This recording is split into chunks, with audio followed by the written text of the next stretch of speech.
Bom, uma palavra agora, né? Uau! Eu não sabia que ia ser tão grande assim. O que é isso? Quem são vocês?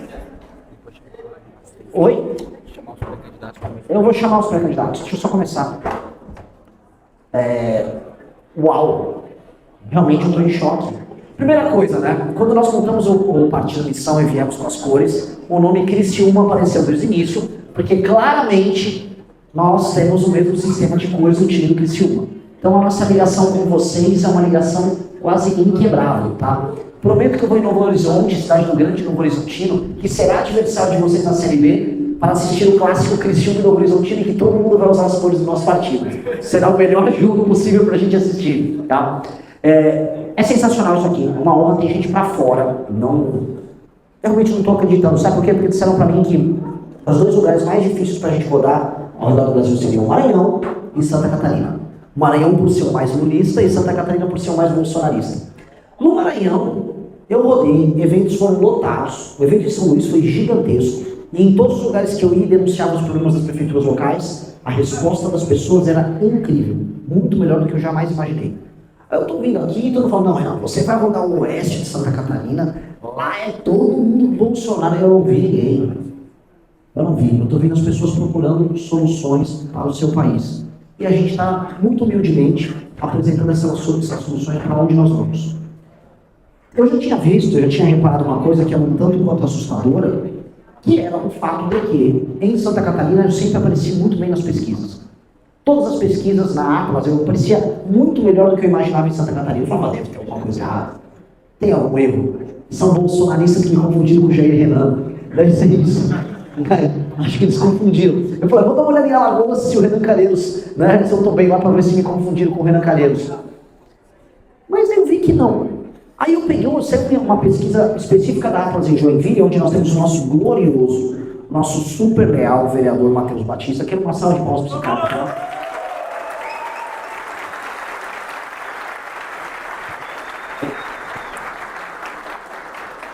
Aliás, até começar, né? Pô, gente, tô com um palco privilegiado, a gente tá sensacional isso aqui. Isso aqui tá clima de campanha que ganha. É tipo assim, um galpãozinho, pessoas assim, contando aquele clima meio revolucionário. Me sinto o Lenin chegando de trem. Sabe, eu tô nessa vibe, o Lenin chegou de trem. Os alemães mandaram ele pra lá pra acabar com o museu. É essa vibe, isso aqui é muito verdadeiro. Isso aqui não é um evento com aquela dança ridícula, não. Só que é uma coisa profundamente verdadeira. Tanto que vocês vão poder fazer pergunta para mim, eu vou responder as coisas aqui, como a gente vem fazendo ao redor do Brasil. Mas aqui nesse palco eu preciso falar do Batista. A gente vai chamar os candidatos, né? Vamos chamar aqui os candidatos, os pré-candidatos, mas eu preciso falar do único cara que não será candidato nosso, porque a bosta do partido dele, União Brasil, não liberou. União Brasil, a gente concorreu lá, né? Levamos voto para a chapa deles ao redor de São Paulo. Ao redor do Brasil, na última eleição, ganhamos eleições em vários lugares, não liberaram ele. Um dos moços mais inteligentes do nosso grupo. A gente sabe, o MBL existe em vários estados. Eu não sei se todos sabem, mas o Matheus Batista hoje ele é da Nacional do MBL. Hoje ele está no grupo com a gente das pessoas da Nacional, junto com os fundadores do MBL. Porque ele tem 3 qualidades que são fundamentais. A primeira, ele é inteligente. Muito inteligente. A segunda, ele é muito trabalhador. E a terceira, ele tem lealdade ao time, ao projeto e às pessoas. A todo o time que ele fez parte dos inimigos públicos, Faustino, Costenaro, Sandro, Pépiga, todo mundo traiu a gente. Todo mundo escolheu um caminho fácil. Ele escolheu com chances reais de virar deputado federal, tocar o time, mas permanecer leal à missão. Meus amigos, isso não tem nada a ver com a política brasileira. Isso é a coisa menos política brasileira que alguém possa fazer. E eu vou ter que falar isso no estado dele. Quem dera no Brasil a gente tivesse pessoas com a mentalidade e a conduta dele. Volto a falar, era um deputado federal eleito. E por quê? Quando eu fui fazer pesquisa em Joinville, que é a cidade dele, eu apareci com 13,7%. Que nós vamos naturalmente arredondar para 14%, né? E o Marcelo Brigadeiro apareceu com 12,6%. E nós não vamos arredondar para 13% por motivos óbvios. Ou seja, tem algum motivo para eu estar tão bem em Joinville. Nunca passei muito por lá, porque a gente tem um baita canal. Graças ao Matheus, nós estamos com tudo muito, muito bem. O dobro, de acordo com a Atlas, dos trackings dela, da média nacional. Então isso é trabalho de um cara sólido, isso é um trabalho de um cara sério. E aí sobre a nossa relação de Santa Catarina, tá? Que é a relação que muitas pessoas duvidavam. Será impossível você rodar por Santa Catarina, você será apedrejado.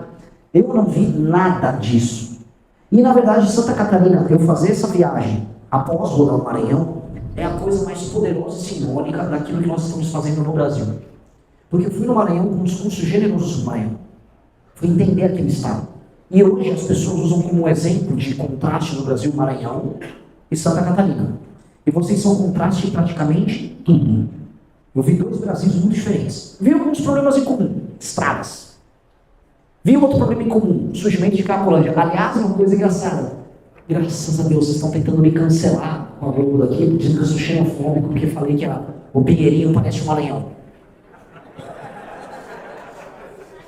Mas não parece? Eu vou falar, não, parece a Times Square. Parece Champs-Élysées. O que eles querem que eu responda? Parece um Corodinho no Maranhão. Posso falar outro lugar? Parece Belém do Pará. Parece também lá para falar que eu não sou xenofóbico, né? Porque você pode falar mal de São Paulo. Parece a Cracolândia em São Paulo. Parece vários lugares no Rio de Janeiro. Parece. Não é xenofobia, é testar a realidade. Que eu posso chamar meus amigos do Maranhão, posso chamar meu pré-candidato ao governador do Maranhão, o André, ele vai ligar e falar, sim, o Renan tá certo, parece um do Maranhão. E parece. E aí é um sintoma de que a nossa pré-campanha está se construindo, sendo generosa com as soluções que a gente precisa levar para o Maranhão, e sendo generosa com as soluções que a gente precisa trazer para vocês, que são muito diferentes. As soluções são completamente diferentes. Vocês têm um tipo de cultura que permitiu que vocês se emancipassem. Isso vem talvez dos seus avós, do processo de não só colonização do Estado, mas chegada dos colonos. Essa luta por ser autônomo, de firmar o pé como imigrante e falar, não, eu não sou parte disso. Eu ajudei, eu lavrei essa terra, eu trabalhei essa terra, eu trabalhei aqui, agora eu sou parte daqui. Tanto que o lugar que eu mais vejo bandeiras brasileiras hasteadas nas casas é aqui em Santa Catarina, de longe. É até parecido com o que eu vejo, por exemplo, na Escandinávia, quando eu estava na Suécia, todo mundo tem as bandeirinhas da Suécia na casa, ou como eu vi nos Estados Unidos. Então, veja só, o lugar onde as pessoas são menos consideradas brasileiras é o lugar que mais tenta puxar uma identidade brasileira. É como se o Catarina falasse, não, eu sou brasileiro. Aí vem o governo oficial, não, vocês não são cachorro caramelo, tá? Vocês não estão recebendo Bolsa Família, calem a sua boca e paguem seus impostos. Esse é o jogo com vocês. E esse é um jogo muito concreto. E aí o que acontece? Esse é o papel. A gente tem que entender, cada estado do Brasil que eu vou, tem que entender o lance da alma desse estado e o drama. Vocês são altamente competitivos, são trabalhadores e vocês são pessoas que conseguem criar aquilo que é a coisa mais difícil de uma sociedade ter, que é a sociedade baseada em confiança. Alguém já ouviu falar disso? Alguém aqui não sabe o que é a sociedade baseada em confiança? Pode levantar a mão numa boa que eu explico. Ninguém aqui é sociólogo. É que é auto-evidente. Sociedade baseada em confiança é metrificar se as pessoas confiam umas nas outras para andar na rua e saber que não vai ser assaltada, que vai poder emprestar um dinheiro para outra pessoa e a outra pessoa vai pagar, que vai poder confiar que um vizinho não vai ficar ligando a música muito alta no horário errado. É confiar que o outro vai ter uma civilidade para com você. E quando um confia no outro, os juros são mais baixos. Quando um confia no outro, as cidades são melhores. Você deixa a criança brincar na rua, que sabe que o vizinho vai olhar para que a sua criança esteja protegida. E aqui eu vejo uma sociedade baseada em confiança, tal qual eu vi nos melhores países do mundo que eu visitei. O resto do Brasil não está assim. Meu pai falava quando era criança que São Paulo, a cidade que ele morava, era assim. Minha mãe falava, era assim, e deixou de ser. Porque decisões muito erradas foram tomadas lá no período da ditadura militar, deixaram uma migração até desenfreada acontecer na cidade de São Paulo. São Paulo não soube absorver, a cidade se tornou violenta, favelizada, mal urbanizada. Ninguém é contra a migração, todo mundo é contra a falta de controle. A China controla isso para não acontecer a destruição das cidades delas. Por que a gente tem que permitir a destruição das nossas?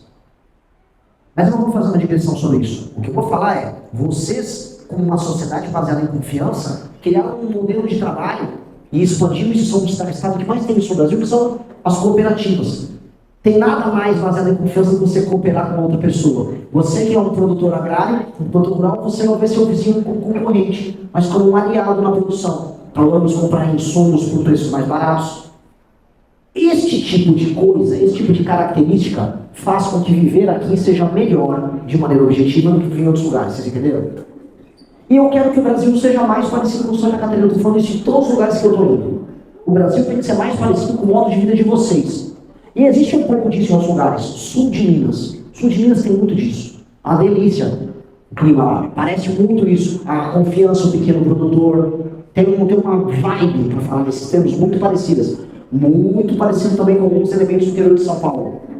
Agora, as grandes capitais, as grandes cidades do Brasil não estão assim. Elas são horríveis. E o Brasil não, ao invés de olhar as boas experiências e tentar construir uma sociedade que se encaminhe para algo com a vida de vocês, ele tenta destruir o modelo de vida de vocês e tenta fazer com que o Brasil seja viciado nos próprios erros. Não somos o país da favela. Não, a favela somos nós. Não. Pô, cara, ninguém aqui é favela, ninguém tem que ser favela. E se a pessoa está morando na favela, a gente tem que ajudar ela a sair da favela, tanto em termos estruturais, quanto em termos mentais, psicológicos. Nós temos que não aceitar isso para nós. E mais, ser favela, aceitar esse clima de desconstrução que nós temos dos nossos valores, da nossa própria dignidade, que é a favelização da mentalidade do brasileiro, é justamente ir para um estado de quase bestialização, que é o que os políticos e o que a imprensa faz com as pessoas que moram nas favelas. Elas falam, olha aí, se bestialize, viva sob o comando do crime, o crime é legal, tem uma poesia nisso. Não é aceitável esse tipo de coisa. Então, a luta para tornar o Brasil um país mais similar ao modo de vida de vocês, respeitando as características culturais de cada lugar, é a luta para tornar o Brasil um país efetivamente melhor. E onde o Brasil é pouco Santa Catarina, nos seus valores e no seu jeito de ser, é onde o Brasil vai pior. O Brasil é, na América Latina, um dos países com o menor índice de confiança interpessoal. Vocês sabiam disso? A América Latina é um país complicado. O Brasil ele vai pior do que os seus pares. Ou seja, é um país em que dar golpe um outro, enganar um ao outro, é regra. É um país que a gente cultuava a ideia de que nós temos uma malandragem. Quem que acha bom ser malandro? Pô, eu sou malandro, um amigo meu confia em mim, eu vou passar a perna nele. Nossa, que legal. Isso é doentio?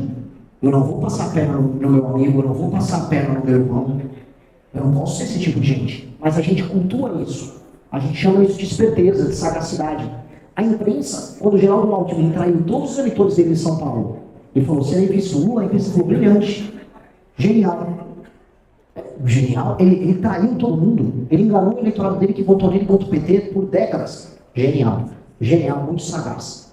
A gente premia a traição, a gente acha que existe algo de inteligente, isso não existe. O traidor é mais burro.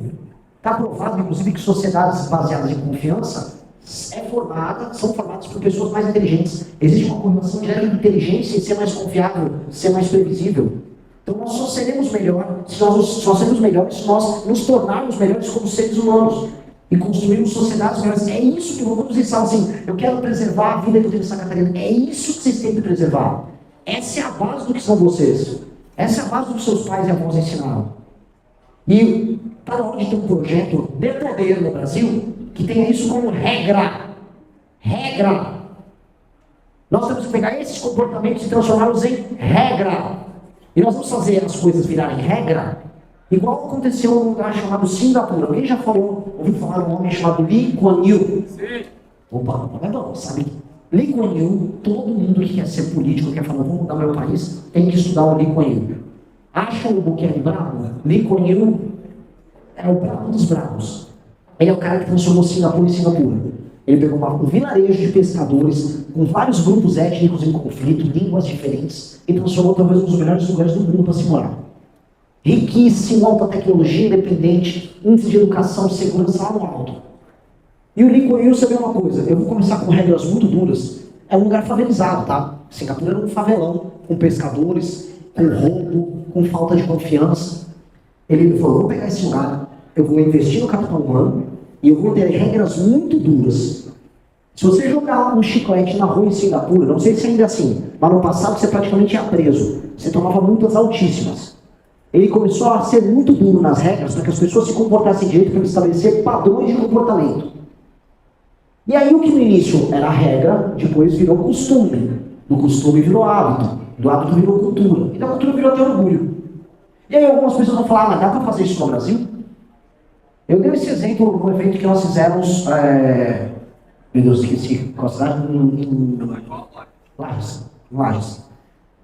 Ora, quando passaram a lei proibindo que se fumasse em espaços fechados no Brasil, disseram que ninguém ia obedecer. Hoje ninguém fuma mais em espaço fechado. Quando passaram a lei para os assentos de segurança, não, imagina, brasileiro, mesmo andava, a criança achava um absurdo botar cinto de segurança. Coisa de boião! Todo mundo usa hoje. A gente não é animal, o brasileiro se adapta. Pois bem, a gente tem que ter regramentos duros, não só para enfrentamento ao crime violento, mas ao comportamento antissocial. A pessoa que vai numa praça cheia de criança e bota uma caixa de som, ao morador de rua que quer se apropriar do espaço público, ao guardador de carro que quer se apropriar das calçadas, dizer quem pode parar ou não e dando dinheiro a ele, ou seja, um achacador. São nos pequenos comportamentos que você gera os grandes hábitos. E se os prefeitos e os governadores não estão sabendo fazer isso, o Brasil, um presidente do Brasil tem que ter um papel civilizacional, de civilizar uma barbárie que foi nos trazida por governos que acham que a nossa característica é ser feliz, ser alegre, ser sambista. Não, eu estou aqui porque o brasileiro está sempre alegre. Não, o brasileiro está se matando. Os índices de violência aqui são um horror. Viver no Brasil pode ser muito ruim, pode ser infernal. E a alegria não define nenhuma grande civilização. Nunca vou falar, os alegres romanos. Como eram felizes os persas. Veja toda a alegria no olhar dos japoneses. Não. A gente só vai ser grande se a gente introduzir outras características. Como é disciplinado e competitivo brasileiro. Como o homem brasileiro e a mulher brasileira cumprem a palavra. Como o brasileiro é capaz de inovar e criar e ser respeitado pela sua criação. Como nós, não é? E como nós, como nação, seremos capazes e firmes e fortes em resistir às dificuldades e resistir, acima de tudo, às tentações. Quando a gente se define como uma cultura em que a tentação pinta e nós aceitamos, não é isso? O país do carnaval, o eterno carnaval. O que a gente fala? Tentou uma tentação, eu aceito. Se eu pintar uma tentação, eu aceito. Se pintar uma propina, eu aceito. Se pintar uma grana suja, eu aceito. Se pintar um esquema de corrupção, eu aceito. Se pintar o adultério, eu aceito. Se eu pintar a mentira, eu aceito. Se pintar a traição, eu aceito. É isso. Querem vender pra gente que nós somos as pessoas incapazes de resistir às tentações. Nós somos vítimas dos nossos instintos. E quem é vítima do próprio instinto? São os animais. Ser humano é controlar seus impulsos e construir cultura. Quando nos tratam como animais, como a nossa cultura dominante faz conosco, nós nos comportamos como animais. E não dá para aceitar isso. Então, um país que a gente precisa construir, um país baseado em confiança, é um país que vai ter que impor a confiança, impor os bons hábitos. Não vai poder sujar o chão, não vai poder pichar as coisas, não vai poder quebrar vidraça, não vai poder desrespeitar o professor na escola, não vai poder botar música alta na praça, não vai poder privatizar a praia para poder usar esse lugar para sentar ou aquele lugar para sentar. Não vai poder montar facção criminosa, não vai poder invadir terreno para fazer favela. Não vai poder. E o que vai fazer? Vai ser preso. E muito preso. Respeita as leis dessa bagaça, que isso aqui virou um país, isso aqui não é mais um puteiro. Não é isso que a gente tem que fazer? É muito óbvio. Todo mundo sabe que é isso. A desgraça é que falar o que eu estou falando aqui parece que é crime. Todo mundo sabe, é lei e ordem e muita ambição. Os talentosos têm que ter chance de fazer empresas, como acontece aqui no estado de vocês. Os talentosos fazem empresas, construírem seus impérios, gerarem a tecnologia, e essa tecnologia não apenas gerar emprego no Brasil, mas gerar a possibilidade do Brasil poder se defender nos próximos 20, 30 anos, porque o mundo vai entrar em guerra. Eu falei outro dia, eu estava igual o Churchill aqui avisando, o mundo vai entrar em guerra e a gente precisa se proteger. O Churchill avisou isso do Hitler. Tem um livro, leiam, Memórias da Segunda Guerra Mundial do Churchill. O Churchill ficava, tem um alemão muito louco, com um bigode, vai dar merda, vocês não estão acreditando em mim. Não acreditaram nele. Quando acreditaram nele já era tarde demais, o Chamberlain já tinha ido para a guerra. Eu estou avisando o mundo, ele está indo para o período de conflito. É guerra no Irã, é guerra com Israel, é guerra na Ucrânia, foi na Venezuela. O Brasil tem muito território, tem muito recurso natural, tem muita população e não tem nenhum meio de se proteger. Se os Estados Unidos quiserem tomar Brasília, ele faz isso numa noite. Igual ele fez em Caracas. Por que eu digo isso? Porque nós só vamos sobreviver como nação se nós tivermos grandeza nos nossos objetivos. Grandeza, grandes ambições, vontade de poder, vontade de ser grande, vontade de deixar nosso nome na história. Eu só estou aqui rodando o Brasil porque eu tenho na minha imaginação uma ideia de um Brasil muito diferente dessa bosta que a gente está vivendo. A gente está vivendo um lugar de bosta, que fica discutindo se vai dar a merda do pé de meia para um moleque ir para a escola, se vai dar a merda da porra de um vale gás para uma pessoa que não poder cozinhar. Eu não quero viver nessa bosta. Não dá, é uma bosta. O Brasil do Lula é uma bosta, e o Brasil do Flávio Bolsonaro é outra bosta. Desculpa falar os palavrões, mas a gente tem que despertar, a gente tem que acordar. Ninguém tem ambição de nada. Qual é a função de ser brasileiro no mundo? Se eu perguntar para um italiano, ele vai lembrar de Roma, de todas as glórias, do papel que ele pode ter hoje na União Europeia. Não é grande coisa, mas é alguma coisa. E do americano? Make America Great Again. Nós somos uma nação grande. Nós somos a nação mais importante do mundo. Nós somos a nação que vai conquistar o espaço. É isso que eles estão discutindo. E a China? Nós somos o império do meio. Nós sempre existimos em povos poderosos e agora nós retornaremos a ser a grande nação do mundo como fomos no passado. A Índia, nós somos do território do Hindutva, nós temos uma história sagrada, um povo que deu origem a uma cultura milenar e que tem que voltar a ser uma hiperpotência que deixou de ser quando foi controlada pelos ingleses. E o Brasil? Eu sou um cachorro caramelo. Pô, galera, ninguém está aqui com vocação de cachorro caramelo. Então, a ambição tem que ser grande, o sonho tem que ser grande. Quando a gente montou esse partido, não foi para ter políticas públicas baseadas em evidência, ainda que as nossas políticas públicas sejam baseadas em evidência. O que eu estou falando é, nós somos o partido da imaginação. Nós somos o partido que tem que pensar em chegar ao poder o mais rápido possível para que em 30 anos a gente seja uma das 5 maiores nações do mundo. E aí parece muito louco, né? É bizarro dizer que o Brasil pode ser uma das 5 maiores nações do mundo. Não estou exagerando, não. E veja, não é um grito de guerra que eu estou pedindo. Do tipo, é isso aqui, a gente pode, nós somos melhores. Nós estamos longe de ser os melhores. Agora, é apenas uma questão matemática. Nós temos um dos maiores territórios do mundo que foram conquistados pelos nossos antepassados, brabos, Portugal brabo, que pegou e transformou isso aqui num país gigantesco. Nós temos recursos naturais, damos sorte. Nós temos uma população enorme, mais de 200 milhões de habitantes, e nós temos um PIB em reais de 12 ponto alguma coisa trilhões de reais. Nós somos relevância. Se nós soubermos usar os nossos recursos, nosso capital humano, e não nos sabotarmos como nós fazemos, nós podemos ser mais poderosos que a Rússia. Temos mais gente que a Rússia, nosso PIB tem todas as condições de ser maior do que a Rússia. Nós temos gente inteligente, nós temos que nos armar e nos proteger. A Índia, nós temos o capital humano melhor do que a Índia.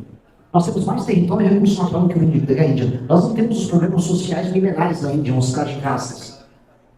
Agora, se o mundo hoje, todo mundo fala no mundo de Índia, China, Estados Unidos e Rússia, por que não o mundo de Brasil também? Vou jogar uma pergunta. É só porque a gente não pensa nisso. Não tem nenhum... Todos os candidatos estão falando assim, não, o problema agora é o Xandão. O Xandão não é um problema. Não, o Lula vai falar, o problema é a desigualdade. Desigualdade é um problema. O problema é que a gente não está ambicionando nada. Você só vai longe se tiver uma grande ambição. Pô, nossa ambição tem que ser uma das 5 nações do mundo. Temos condições mesmo. E se em 30 anos não formos uma das grandes nações, se em 30 anos a gente não tiver sentado com as presidências da República da Índia, da China, dos Estados Unidos, quer dizer que nossa geração fracassou. E a gente tem que colocar o sarrafo lá no alto. O fracasso das gerações anteriores foi entregar uma bosta na Constituição em um país que você não consegue andar com o celular no meio da rua. O nosso fracasso é se a gente não entregar o Brasil entre as 5 maiores nações do mundo. É isso que a gente tem que ambicionar. Ambicionar ser muito grande, muito poderoso. E a vida de todos nós ser melhor. Um típico político viria aqui nesse espaço, sentar com vocês e falar como a gente vai gostar de cuidar de gente, não é? Vamos cuidar de gente. Eu não quero cuidar de ninguém. Eu não sou cuidador, eu não tenho essa vocação, tem pessoas que fazem muito melhor do que isso. Eu não tenho o espírito que um enfermeiro tem de cuidar, que é uma coisa muito nobre. O que o político livre tem que fazer é apontar o caminho e ajudar as pessoas a conduzirem e irem fazendo esse caminho com as próprias pernas, de maneira autônoma. Esse é o papel nosso. E assim a gente constrói uma missão histórica. Então vamos ter essa ambição, tenham esse fogo. A única coisa que me mantém nessa história, de maneira justa, é esse fogo. Um fogo. Eu não sou mais inteligente do que o Quinho, eu não sou mais corajoso do que o Arthur, eu não sou mais sagaz do que o Guto. O que eu tenho é uma coisa é uma visão. Eu tenho uma visão, vamos por ali, de um fogo. E eu preciso que vocês se contaminem com esse fogo, vocês peguem fogo junto. E com esse fogo a gente enfrenta e derrota todos os outros caras. É estranho, ninguém está entendendo. A campanha do Lula e a campanha do Flávio Bolsonaro fica se reunindo para entender. Por que esses caras viraram jovens? E se esses jovens contaminarem os pais deles? E se os pais deles contaminarem outros pais? Nós estamos ferrados. Sim, eles têm esse medo. Eu estava no Maranhão, o governo federal ficou fazendo campanha com o aliado deles para tentar me driblar lá. A turma da campanha do Flávio está de olho na nossa vinda em Santa Catarina. Porque eles tratam vocês como uma reserva estratégica de votos, como um estoque de voto. Maranhão é um estoque de voto do Lula e o Santa Catarina é estoque de votos. Se a gente motiva o estoque a ter opinião própria, aí vocês não são mais estoque, vocês são gente. E gente toma decisão de maneira autônoma. E isso dá medo nesses caras. Então, veja, É muito bonito o que eu tô vendo hoje. Real, não apenas porque o evento tá grande. O lugar que vocês escolheram isso aqui, eu me sinto num evento dos anos 80. Sério. Tá muito anos 80 isso aqui. Isso aqui dava um filme, sério mesmo. Gostou desse corte? Assista às lives diárias no canal MB Live TV. E para mais cortes como esse, se inscreva no Rabo da Onça e fique por dentro das novidades da missão.